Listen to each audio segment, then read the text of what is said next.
US President Donald Trump and Russian President Vladimir Putin held a 2-hour-long phone call to discuss a possible path toward ending the war in Ukraine. The conversation was centered on how Moscow and Kyiv might reach a ceasefire and what compromises could make that possible. President Trump described the talks as useful and suggested that Russia is now willing to take steps toward de-escalation. Both leaders reportedly went deep into the details of the battlefield situation and explored potential terms for a peace agreement. Trump emphasized the need for ongoing dialogue and signaled support for continued negotiations. President Putin also referred to last week's talks in Istanbul, the first direct negotiations between Ukraine and Russia in a long time, as a turning point. He called them a positive development and encouraged Ukraine to consider compromises in the interest of peace, though he did not name President Zelenskyy directly.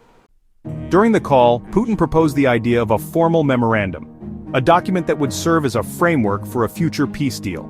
He said it would outline the basic principles, potential timelines, and conditions necessary for a ceasefire to take shape.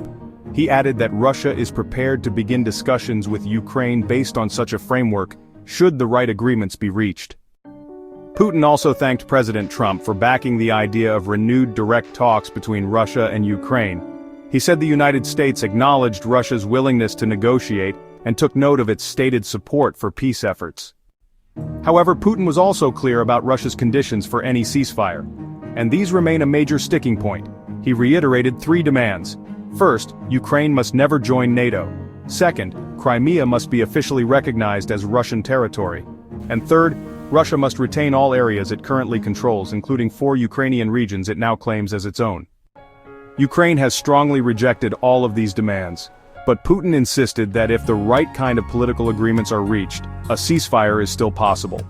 He said the recent dialogue gives hope that progress can be made and emphasized that addressing the root causes of the conflict remains Russia's top priority. This call comes days after President Trump said that any lasting solution to the war can only emerge through direct contact between himself and Vladimir Putin. With this 2-hour conversation now on record, it appears the White House is preparing to take a more active role in pushing for a negotiated end to Europe's deadliest conflict since World War II.